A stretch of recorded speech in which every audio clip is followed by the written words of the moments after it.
우리가 이렇게 앞부분에서는 그동안 우리가 추상적으로 논의했던 인구 문제라는 것을 조금 더 세분화해서 바라볼 수 있는 해안, 그리고 과거의 사례들과 함께 우리가 인구의 절대적인 숫자에만 너무 연연할 것이 아니라 다른 논의 관점들이 있음을 이제 알려주셨고요. 이제 두 번째로 저희가 좀 말씀을 많이 나눌 게 우리 책 제목처럼 일할 사람, 즉 어떻게 보면 경제 활동 인구라고 할 수 있는 그 경제 활동 인구 부분에 대해서 좀 말씀을 좀 나눠볼까 합니다. 저를 비롯해서 지금 많은 사람들이 생각하는 나이 드신 분들의 전형이라고 하면 저는 그렇게 생각했거든요. 우리나라 뭐 맨날 얘기하는 노인 빈곤율 1위. 그래서 어떻게 보면 우리가 부양해야 될 대상, 그리고 우리가 어떻게 하면 챙겨야 될 대상, 뭐 말 그대로 노약자죠. 이렇게만 인식을 했는데 책을 봤더니 이미 많은 게 노인의 전형을 제가 잘못 이해하고 있구나라는 생각이 들더라고요. 앞으로 미래 사회의 노인이라고 하는 계층, 고령층 어떤 모습의 대상들인지 좀 설명 좀 해주세요. 예. 그러니까 지금도 우리가 가지고 있는 그 고령자에 대한 이미지가 그렇긴 하지만 사실은 고령자는 굉장히 이질적인 집단입니다. 그러니까 젊은 사람에 비해서 나이 드시는 분들이 훨씬 달라요. 그러니까 젊은 사람들은 많은 것이 비슷하지만 나이가 들게 되면은 건강이라든가 아니면 뭐 외모라든가 뭐 그런 여러 가지 것들이 상당히 좀 편차가 더 심해지는 면이 있고요. 네. 물론 가난한 노인들이 굉장히 많은 사회이긴 합니다만 상당히 부자들 중에서도 노인들이 굉장히 많이 있고요. 네. 그렇습니다. 근데 다른 나라에 비해서는 그 안타깝게도 생산성이 높고 학력이 높은 분들보다는 예. 이 건강이 나쁘고 생산성이 낮고 노후 준비가 안 돼 있는 분들이 주로 우리나라는 일을 많이 하시는 그런 구조예요. 네. 그래서 그런 것들이 이제 눈에 많이 띄고 있는 그런 것이 있고요.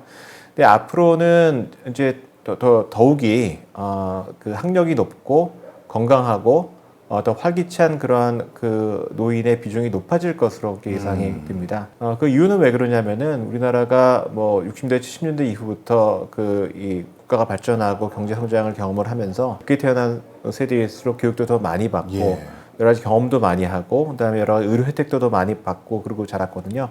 그래서 그분들이 이제 앞으로 고령층에 진입을 하게 되면은 과거의 그 고령층에 비해서는 훨씬 그 교육 수준도 높고 그다음에 여러 가지 인지 능력이라든가 여러 비인지 능력도 더 개선이 되고 그다음에 직업의 그 구조라든가 질도 과거에 있는 고령층에 비해서 지금의 고령층은 지금 젊은 사람 미래 고령층은 젊은 사람들하고 크게 달라지지 않을 가능성이 높아요. 네. 그러니까 그렇게 뭐 제가 가끔 이런 분들 이제 파워 시니어라고 표현을 하는데 파워 시니어의 비중이 굉장히 많이 늘어날 가능성이 높고요. 그러니까 우선 학력 구성만 보더라도 지금은 65세 이상 인구 가운데 대졸인 분들의 비중이 매우 낮습니다. 네. 근데 그 비중이 굉장히 많이 올라갈 것이고요. 그래서 뭐 지금 앞으로 이 65세 이상 인구 중에서 대졸인 사람의 그 비율이 2072년이 되게 되면 전체 인구 중에서 전체 인구의 30% 정도가 대학을 졸업한 이 65세 이상 인구가 될 수가 있고요. 그러니까 이분들이 그야말로 이제 앞으로는 우리나라의 노동시장에 있어서의 상당히 핵심적인 그런 인력이 되고 또 그럴 만한 역량을 가진 그런 분들이 될 것으로 그렇게 예상을 하고 있습니다. 네. 말씀을 쭉 듣고 보니까 이렇게 막연하게 생각할 수 있을 것 같아요. 지금 어떻게 보면 생산 가능 인구라고 해서 젊은 층, 일을 왕성하게 할 수 있는 사람들은 줄어들긴 하지만 과거에는 은퇴하고 그냥 집에 계셨던 약간 고령층에 해당되는 분들이 이제 경제 활동할 수 있는 여지가 점점 늘어서 그분들이 더 경제 활동에 참여할 수 있는 잔존 기간이 길어지니까 일할 사람이 사라지는 게 아니라 그래도 좀 있을 것 같습니다라고 생각할 수도 있지만 그래도 산업 현장에 계신 분들은 이렇게 생각할 거예요. 아니 젊은 사람이 일할 수 있는 일이 있고 나이 드신 분들이 좀 더 정년 연장에 가면서 일할 수 있는 일이 따로 있지 그게 다 대체가 되겠습니까? 라는 지적이 있을 수 있거든요. 그 말씀 맞습니다. 그러니까 기본적으로 나이 드신 분들하고 젊은 사람들이 하는 그런 일들이 좀 다를 수가 있고요. 네. 그리고 뭐 동일한 그런 업종에 종사를 하더라도 실제로 가지고 있는 여러 가지 인적 자본이라든가 경험 같은 것이 다르기 때문에 젊은 사람이 줄어들 때 나이 드신 분들이 그 자리를 지금 현재 상황에서는 효과적으로 채워주기는 사실은 좀 어려운 그런 상황이에요.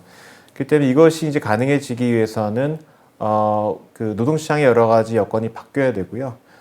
특히 그 노동시장의 수요 측면에 있어서 여러 가지 좀 경직성이 없어지게 되고 그리고 고령자들이 나이를 먹으면서도 계속해서 자기의 숙련이라든가 자기의 그 인적 자본에 대해서 더 투자를 해서 네. 새로운 기술을 좀 따라잡을 수가 있게 되고, 그다음에 더욱이 이제 이 좀 고령 친화적인 그러한 일자리가 늘어서 나이가 들어서도 충분히 그 일을 해낼 수 있는 그런 여건의 변화가 있어야 나이 드신 분들이 지금의 줄어드는 젊은 사람들의 빈자리를 좀 메울 수 있지 않을까 생각을 합니다. 네.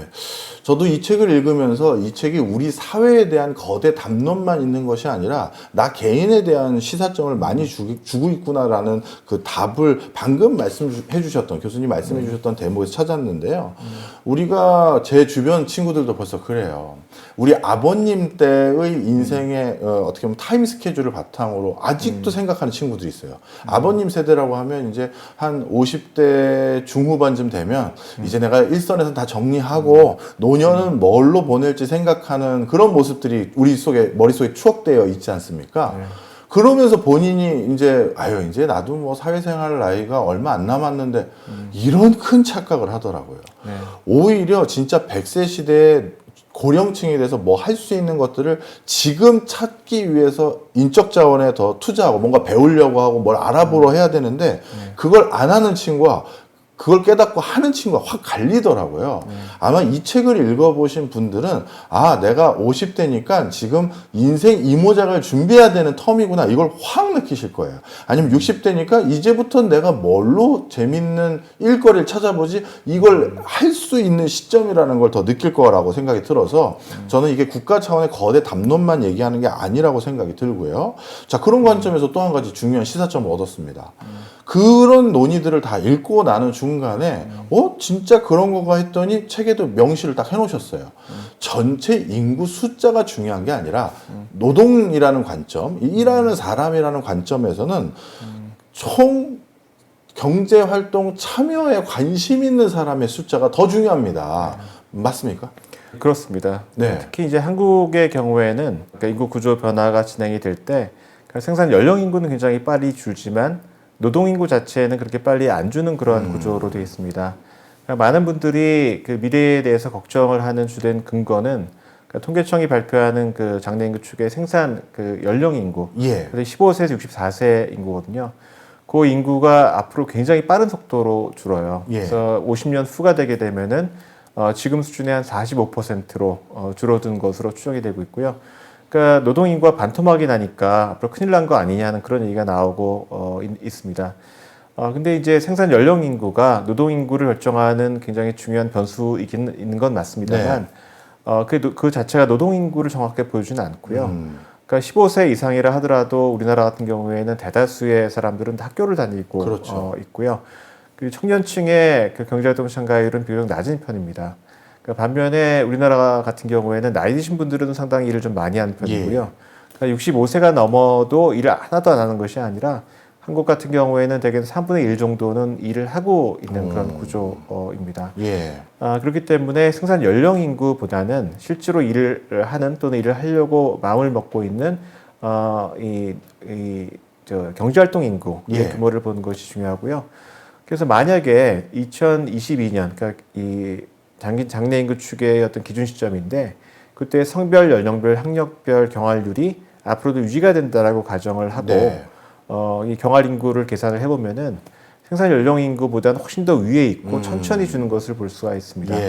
앞으로 한 10년 정도는 별로 줄지 않고요. 10년 후에도 굉장히 서서히 주는 그런 패턴을 보일 예정이고요. 그리고 이제 두 번째로 들 수 있는 거는 방금 제가 2022년 기준 시점에 경제활동 참가율이라든가 생산성 같은 것이 이제 안 변한다고 가정을 했는데 실제로는 이것이 더 개선될 가능성이 매우 높습니다. 특히 여성하고 작년에 그 경제활동 참가율의 추이를 보면은 지난 20년 동안 쭉 올라가고 있어요. 그러니까 한 일본 하고 비교했을 때 한 15년 내지 20년 정도의 격차를 두고 계속 일본의 추이를 따라가는 그런 그것을 보입니다. 근데 만약에 2022년에 일본의 여성 경활률이나 아니면은 그 고령자 경활률 수준으로 우리나라의 그 경활률이 올라갈 수 있으면 어떻게 될 것인가? 그렇게 되면 2047년까지 대개는 그때 기준으로 경활 인구가 180만 명 정도 늘게 됩니다. 네. 그래서 한 6점 몇 퍼센트 포인트 정도가 올라가게 되고요. 근데 뭐 아시다시피 우리나라의 그 외국인 취업자 수가 한 90만 명이 좀 넘기 때문에 예. 이 경활률이 그 지금의 일본 수준까지 앞으로 한 25년 내에 지금의 일본 수준까지만 올라가도 상당 정도의 그 인구 변화로 인한 노동력 감소폭을 줄일 수가 있고요. 그래서 되게 앞으로 한 20년 정도는 뭐 이런 여러 가지 정황을 봤을 때 우리나라의 전체 노동 인구가 그렇게 급격해진다고 보기는 어렵고 적어도 지금의 한 뭐 90% 95% 수준까지 유지가 될 것으로 그렇게 예상이 됩니다. 네. 제가 아까 서두에 말씀드렸잖아요. 우리가 전문가라고 하면 추상적으로 사람 주니까 일할 사람 줄겠네 이런 게 아니라 개념을 세분화하고 정확하게 진단해서 일하는 사람은 그 중에 몇 명인지 이걸 바탕으로 우리 사회에서 일하는 노동력을 기준으로 했었을 땐 인구 숫자 주는 거에 비해서는 상당히 완만한 변화가 일어날 가능성이 있다고 말씀 주셨는데요. 그렇다면 자연스럽게 그 다음 걱정하는 부분은 많은 분들이 이거일 것 같아요. 아까 코호트 효과 말씀 주셨는데 나이 드신 분들이 점점 경제활동에 참여하는 여지가 커지고 경력 단절 여성들도 과거에 비해서 많이 줄어들면서 경제활동을 할 여지가 많아진다면 우리 MZ세대나 그 이하에 있는 알파세대 이 사람들이 지금도 직업 구하기가 어려운데 이 사람들의 일을 자꾸 다 뺏어가는 거 아니냐 기회를 잃어버리게 만드는 거 아니냐라는 지적이 있을 것 같은데요. 그거는 이제 그 앞으로 경제 구조라든가 노동 수요가 어떻게 변할지에 따라서 지금 젊은 사람들의 경제 여건이 달라지게 될 것 같고요. 근데 인구학적인 변화로만 본다고 한다면은 젊은 세대에는 좀 기회가 오히려 생길 가능성이 높습니다. 왜냐면 앞에서도 말씀드렸지만 뭐 여성은 차치하고라도 그 고령 인구 같은 경우에는 이 젊은 사람들하고 그렇게 강한 대체 관계에 있는 것은 아니에요. 네. 젊은 사람들이 할 수 있는 일은 따로 있고요. 네. 뭐 대표적으로 프로 게이머 같은 거는 젊은 사람이 없어진다고 나이 든 사람이 할 수 있는 그런 것은 그러네요. 아닙니다. 예. 근데 그런 상태에서 젊은 사람들이 그 줄어들게 되면은 희소성이 올라가게 되고 오히려 노동시장에서의 가치는 이제 올라갈 수가 있고요. 네. 뭐 최근에 그 일본의 그런 사례를 보더라도 일본의 청년 인구가 많이 줄면서 대학을 졸업하기도 전에 다 취업이 되고 하는 그런 그 이 변화가 나타나기 때문에 이 수요 측면에 있어서의 특별한 이제 변화가 없다고 가정을 한다고 한다면은 이런 인구의 변화, 그러니까 청년 인구의 빠른 감소가 청년층에는 좀 도움이 될 수 있을 것 같다는 생각이 들고요. 네. 그래서 청년층에는 그렇지만 그게 우리나라 노동시장이나 전체 경제에는 사실은 그렇게 좋은 소식은 아닙니다. 왜냐면은 앞에 그 청년들만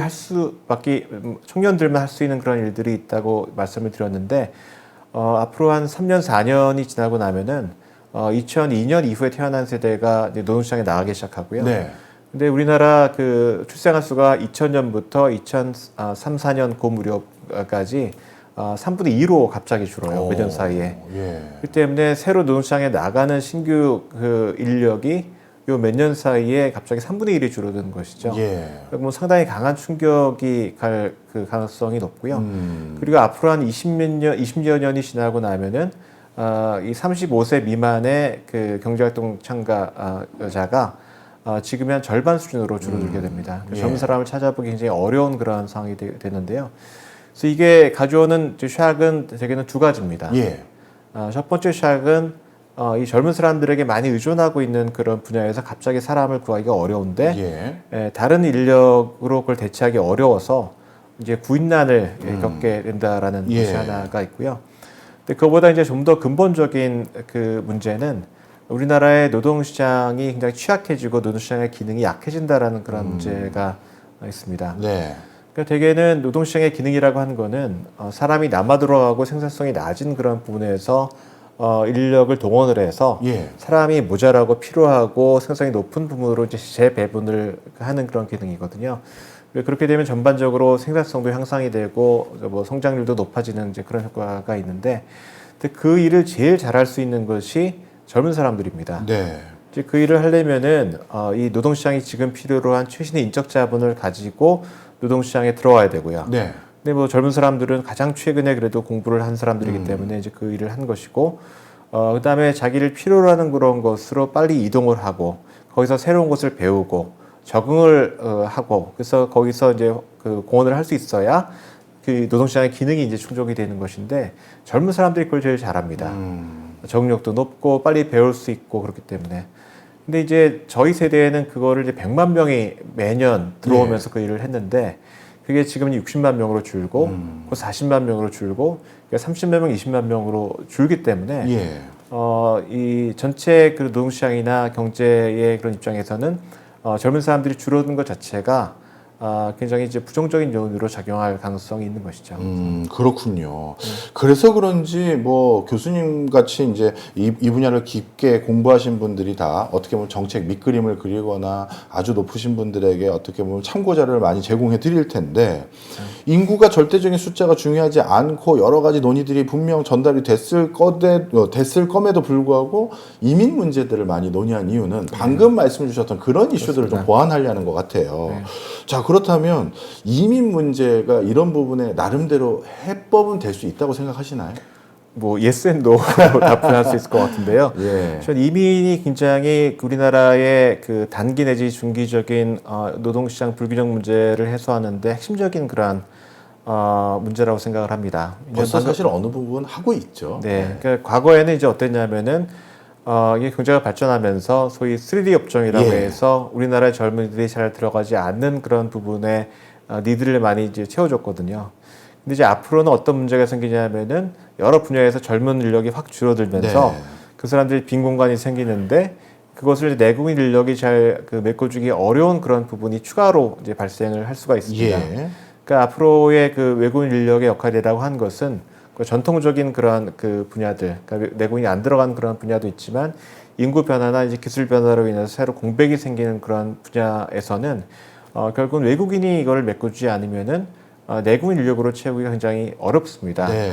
왜냐면 내국인 인력은 뭐 금방 길러내기가 굉장히 어렵고요. 교육도 시켜야 되고 하는 것이 있는데 그게 금방 되진 않거든요. 그래서 이렇게 그 인력을 채워줘야 되는데 이제 그것이 저절로 되는 건 아니고요. 앞으로 그 내국인 인력의 공백이 생기는 그런 분야라든가 그런 유형을 잘 파악을 해서 네. 그거에 맞는 인력을 이제 도입을 해야 돼요. 예. 왜냐하면 지금까지 도입이 되고 있고 지금 도입이 되고 있는 그런 외국 인력은 과거의 수요를 채워주는 데는 적절하지만 네. 앞으로 젊은 사람들이 빠져나가는 그 빈 공간을 메워주기에는 적절하지 않은 그러한 사람들이고 그러니까 새로운 그 유형의 외국인을 도입해야 되는데 아직까지는 그렇게 해본 적이 없고 예. 지금의 여러 가지 외국인 정책이 그것을 그렇게 효과적으로 할 수 있는 사항은 아닙니다. 예.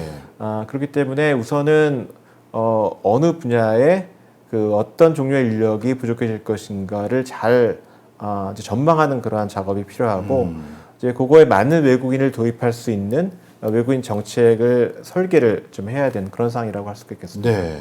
저도 책 뒷부분에 이민 문제에 대해서 그런 여러 가지 문제들 그리고 그런 것과 관련된 객관적인 통계들을 보여주시면서 말씀 주신 거에 진짜 절절히 공감하는데요.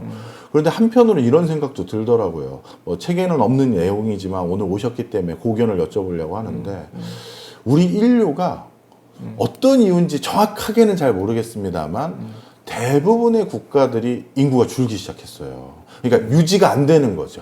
2.1 아니면 2.0 몇이 돼야 이 현행 인구가 유지되는 합계 출산율이 되는데 한 120여 개 국가들이 그거보다 못 미치고 특히 의미 있는 국가라고 할 수 있는 경제 규모가 상위 한 20위권 되는 국가들은 더더욱 못 미치고 일견 우리보다 훨씬 더 경제 수준이 아직 뒤에 있을 것 같아서 동남아시아 국가들 같은 경우 저기는 인구 늘고 있겠지 살펴봤더니 뭐 태국도 엄청나게 적고요. 자, 그렇다면 이런 맥락 속에서 지금 전 세계 내노라는 살기 좋은 나라들이 이민 받으려고 경쟁하는 것 같거든요. 네. 그런 과정에서 좀 똑똑한 이제 저숙련 저임금 근로자들 말고요. 의미 있는 그 캐파를 가진 근로자들이 우리나라로 이민을 선택할까요? 저는 그게 그렇게 긍정적으로 보지는 않고요. 그러니까 이 국제 노동시장에서의 경쟁력에 있어서 한국이 뭐 이렇게 앞서 있는 편은 아닙니다. 네. 그래서 우선 그 점을 염두에 두고 시작을 해야 될 것 같고요. 그러한 외국 인력에게 우리를 유치를 하기 위해서는 훨씬 더 노력을 많이 해서 네. 외국인들에게 매력이 있는 그런 국가로 그러니까 돼야 될 것 같고, 그러니까 지금은 그 동남아시아나 그런 다른 그런 좀 저개발 국가에 있는 그 저숙련 외국인들한테는 나름 한국이 인기가 있습니다. 그렇죠. 근데 그 중요한 이유는 임금이 높기 때문에 예. 그래요. 그러니까 이 경쟁 국가 다른 뭐 일본이라든가 아니면 대만 같은 국가에 비해서 와서 일을 더 오래 할 수가 있습니다. 그렇기 때문에 임금을 더 많이 받을 수가 있고 그런 것이 있는데 그런 경쟁력이 뭐 계속해서 유지되기는 굉장히 어렵고요. 다른 종류의 경쟁력, 그러니까 오면은 외국인으로서 좀 더 차별받지 않고 자유롭게 잘 살 수 있는, 그다음에 더 나아가서는 자기가 충분히 한국 사회에 공헌을 하면은 여기서 영주할 수 있는 가능성이 있다고 하는지 그러한 것들이 개선이 돼야만 정작에 좀 그 우수한 인력이 들어올 수 있는 가능성이 있고요. 네. 그다음에 들어오는 것만 중요한 게 아닙니다. 제가 그 법무부의 이 행정 데이터를 가지고 이렇게 분석을 해보면은 예. 우리나라에 들어온 그 전문 인력을 대상으로 보면은 전문 인력 가운데서 임금이 높은 사람들이 먼저 나갑니다. 임금이 오히려 낮은 사람들이 더 오래 남고요. 예. 그러니까 일종의 역선택의 문제가 발생을 하는 것이고, 그러니까 다른 나라로 갈 수 있는 기회가 있고 그런 능력이 있는 사람들 같은 경우에는 한국을 선택하지 않고 한국에 왔다가 이거를 디딤돌로 해서 다른 나라로 나가는 그런 현상이 발견이 되기 때문에 예. 우수한 분들이 왔을 때 여기를 좋아하고 여기서 정착할 수 있는 그런 이 환경을 좀 만드는 것이 중요하겠다는 생각이 들고요. 근데 좀 더 근본적으로는 아까 이 외국인이라고 하는 것이 아무튼 그런 노동시장 불균형 문제를 해결하는데 중요하다고는 했습니다만 이게 그 장기적이고도 궁극적인 해결책이냐에 대해서는 좀 의문을 가지고 있고요. 그거는 방금 말씀하셨던 것처럼 그런 이유 때문에 그렇습니다. 그러니까 전반적으로 전 세계에 지금 인구가 줄고 고령화되고 있는 상황이기도 하고요. 그다음에 긴 이 이민의 역사를 보더라도 초기에는 다 이민을 내보내는 송출구였던 나라가 어느 경제 발전 단계를 넘어서게 되면은 이민을 수입하는 나라로 바뀌게 됩니다. 네. 그러니까 뭐 한국도 마찬가지죠. 예. 60년대, 70년대에는 다 이 나갔죠. 외국으로 내보내다가 80년대를 거치면서 이제 고도 성장기를 거치면서 우리나라도 사람이 부족해지니까 이걸 받아들이는 구조로 됐는데요. 네. 지금 우리나라의 그 인력을 송출하는 나라들도 그 과정을 거치고 있습니다. 그러니까 베트남 같은 경우도 거기 가서 얘기를 들어보니까 앞으로 한 10년이 지나고 나면은 우리나라 평균 임금의 한 절반 정도에 미친다고 하고 있고요. 근데 대개는 그 송출국의 평균 임금이 그걸 받아들인 나라의 한 절반 정도가 되게 되면은 인력을 내보내는 혹은 다른 나라에 가서 일을 한 유인이 굉장히 많이 떨어지거든요. 예. 그래서 그러한 것이 이제 점점 여러 나라에서 이제 일어날 거고요. 근데 더 중요한 거는 이제 그 나라들도 인구 변화를 겪고 있다는 겁니다. 예. 방금 말씀하셨듯이 지금 베트남도 몇 년 전에 이미 그 학교 출산율이 이 아래로 떨어졌어요. 네. 그러니까 좀 지나고 나면은 그 나라도 고령화를 경험을 할 것이고 그런 인력이 부족해지면은 역시 그보다 좀 더 못 사는 나라, 더 저개발 국가에서 인력을 데려오겠죠. 네. 그럼 한국 입장에서는 지금 인력이 들어오는 나라도 안 들어오고, 근데 그보다 더 한 단계 아래 데려오려는 나라에 있는 사람들은 또 이쪽으로 가고 이제 그런 도미노식으로 이제 그런 것이 확산이 되면서 궁극적으로는 우리가 원하는 그 수만큼 또는 원하는 유형의 외국 인력을 우리가 문호를 개방해도 받아들이기가 어려운 때가 도래할 수도 있거든요. 근데 지금 이제 여러 경제 구조를 좀 값싼 외국인에게 완전히 의존하는 그런 구조로 가게 되면은 내국인의 그러한 이 공급 시스템도 무너지게 되고, 네. 그러니까 고임금에 적응을 해서 경제를 굴리는 그러한 그 시스템 자체도 발전이 안 된 상태에서 이제 그런 일을 겪게 되면은 상당히 좀 타격이 클 것 같다는 생각이 들고요. 네. 그래서 그 조정 과정에서는 아무튼 충분히 외국인에게 그 인기 있는 국가로 되기 위해서 노력을 하고 외국인을 충분히 들여서 활용을 하되 다른 뭐 두 다리를 다 걸치면 곤란하고 좀 장기적으로는 이게 그 사람이 정말 귀한 사회로 경제 구조 자체가 전환 노력을 게을리하면 안 되겠다라는 생각이 듭니다. 네. 어떻게 보면 제가 이제 슬슬 마지막 질문을 드리려고 하는 거에 대한 답을 좀 주셨어요. 저는 이 책을 처음 딱 사서 보자마자 일할 사람이 사라진다. 드디어 이철희 교수님께서 우리나라 저출산 고령화에 새로운 대안을 제시하셔서 우리 인구 5천만을 유지할 수 있는 방법을 여기다 담아주셨구나라고 생각하면서 계속 읽다 보니까 우리 교수님께서는 플랜 B에 대한 얘기를 하고 계신 것 같다라는 얘기가 계속 들었거든요. 네. 그러면 방금 이민 문제 이런 건 일단 차지하고요. 교수님이 생각하시기에는 뭐 적정 인구 개념이 유효하지 않다고 말씀을 주셨지만 네. 분명히 얘기해 주신 건 지금의 인구 규모와 인구 구조가 너무 빠르게 변화되는 거는 막아야 됩니다라는 건 계속 얘기를 해주셨으니까 그럼 그걸 막을 방법은 인구를 계속 어느 정도 수준으로 유지를 해가면 막는 게 하나 있고 또 이걸 못 막으면 빠르게 다른 플랜 B로 세상을 바꿔봅시다를 얘기해야 되는데 최근 플랜 B를 얘기를 더 하시는 거거든요.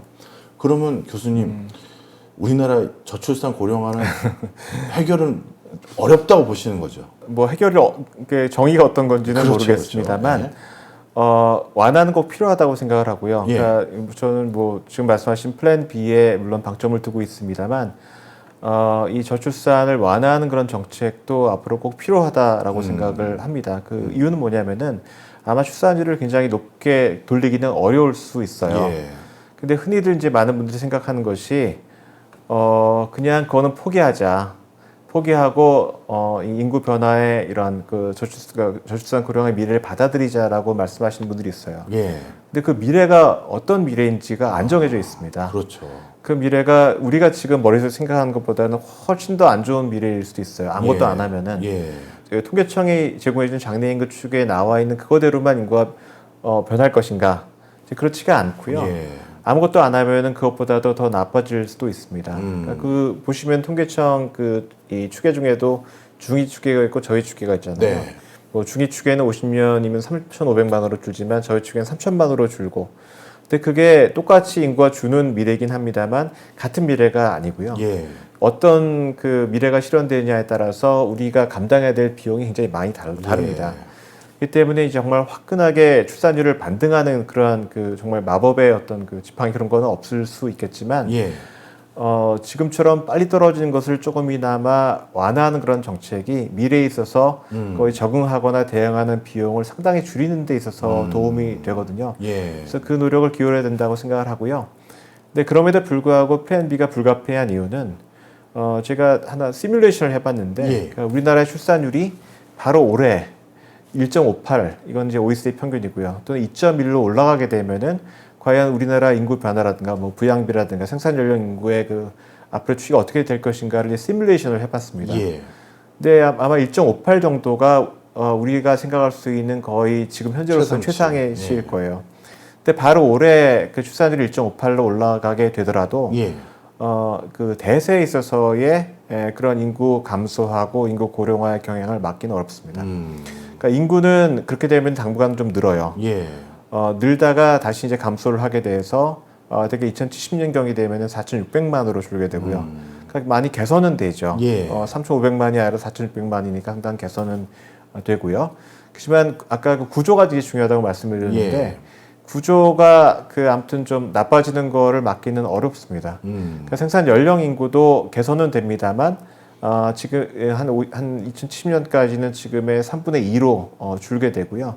그다음에 부양비 같은 경우가 상당히 이제 많은 경제학자들이 중요하게 생각을 하는 것인데 지금 노년 부양비가 대개 29%. 그러니까 이 젊은 사람 대비 그 노인들의 비가 지금 29%인데 이 출산율이 1.58로 바로 회복이 된다 하더라도 50년 후에 부양비는 거의 한 80% 정도로 올라갑니다. 그러니까 3배 정도 올라가는 것이고요. 이제 그러한 그 질적인 면에 있어서의 인구 변화를 극적으로 출산율이 반등한다 하더라도 막을 수는 없고, 근데 1.58이 아니라 지금 1로 올라가는 것도 상당히 지금 어려운 그런 상황이기 때문에 이런 그 대세적인 인구 변화의 어떤 그 미래를 받아들이고 이것의 충격을 최소화하는 그것이 가져올 불균형을 최대한 완화하는 그런 방향의 노력을 기울이는 것이 지금 불가피하고요. 그래서 둘 사이 균형을 맞춰야 됩니다. 그러니까 둘 다 돈이 들어가는 것인데 네.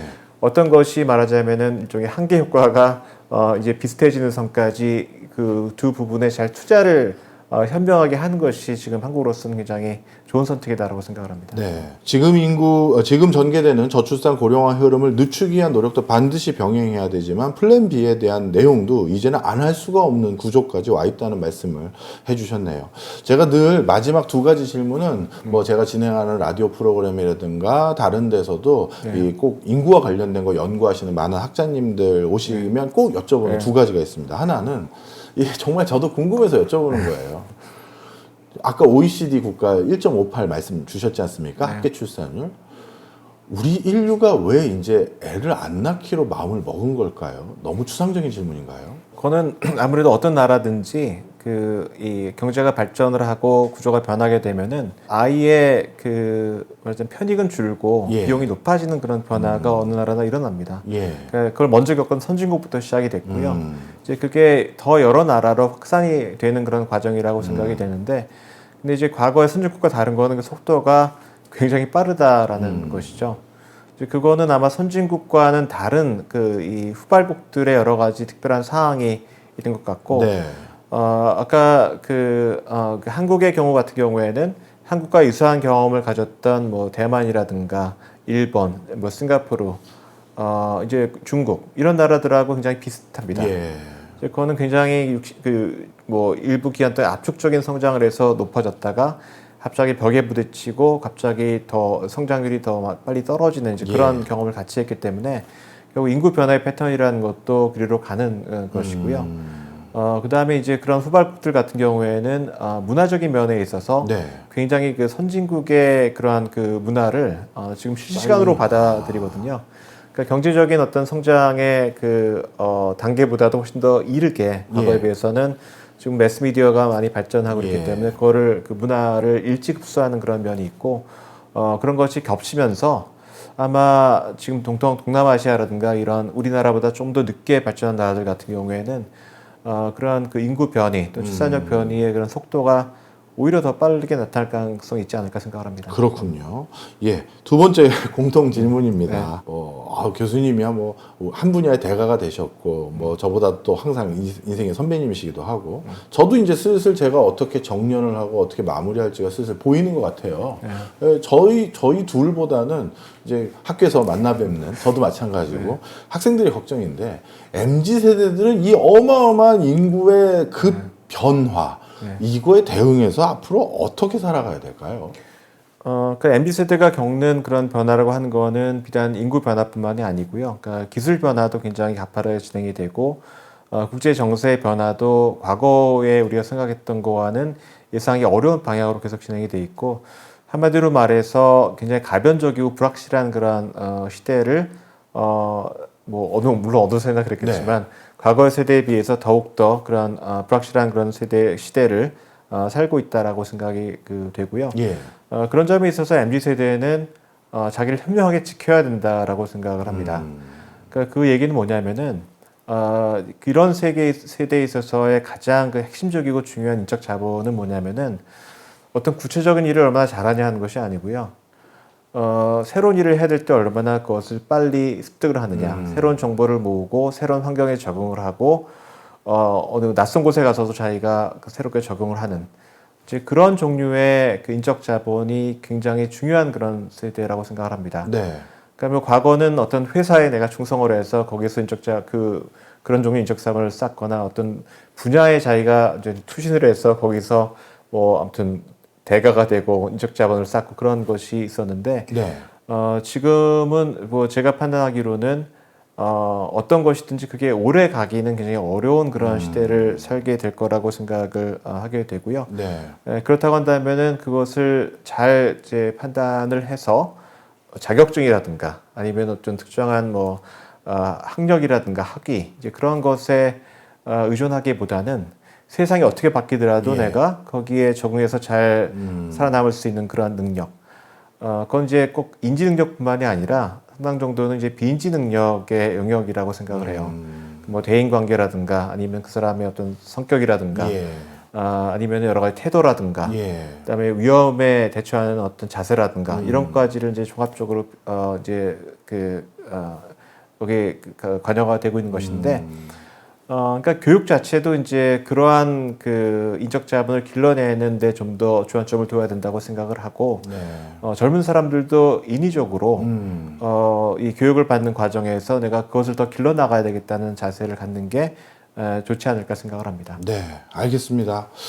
오늘 이철희 교수님 모시고 우리나라의 가장 시급한 문제 하나를 꼽으라고 하면 많은 분들이 생각하고 있는 인구 문제, 그 인구 문제라는 게 도대체 뭔지 아주 세부적으로 한번 딥다이브해서 살펴볼 수 있는 기회를 한번 가져봤고요. 그런 과정에서 우리도 국가의 부라는 걸 계속 유지해야지만 노후도 대비하고 계속 혁신성도 생기는데, 그런 관점에서 일할 사람이 사라진다라는 개념도 우리가 생각하는 절대적인 숫자만 가지고 얘기할 게 아니라 상당히 많은 것들이 고려되면 달리 해석될 수 있다라는 부분, 그리고 그것과 함께 이런 논의들과 함께 앞으로 어떤 대안들을 우리가 마련해야 되는지 아주 큰 틀에서 논의도 했고요. 그래서 저는 우리 사회에 대한 변화에 관심 있는 분들도 이 책을 권해드리고 싶지만, 인구라는 건 저를 감싸고 있는 공기 같은 거라고 생각이 들어서 그런지 그냥 제 생각이 많이 들더라고요. 저 자신에 대한 생각이 많이 들어서 아마 노년을 준비하시거나 이제 막 사회생활을 시작하시는 분들에게도 한 번쯤 내가 살아갈 이 나라가 어떻게 변화될 것인지를 같이 한번 엿보면 좋지 않을까 하는 생각이 듭니다. 이 정도 책 쓰려면 얼마나 공부해야 됩니까? 계속 이것만 하신 것 같은 느낌도 들어서. 예, 저는 인구에 관련된 연구를 한 30년 그러신 것 같았어요. 정도는 했고, 예. 여기 구체적으로 이제 이용이 된 그런 연구나 보고서는 비교적 최근 한 5, 6년 정도에 했던 네. 그런 내용입니다. 네. 사실 그 정도 해야 이런 정도로 해안이 생긴구나 하면서 하는 걸 저도 느끼면서 저도 반성 많이 했습니다. 하여튼 교수님 바쁘시겠지만 또 대중하고 소통하는 것도 꼭 잊지 말아 주셨으면 하는 바람입니다. 고맙습니다. 예, 감사합니다.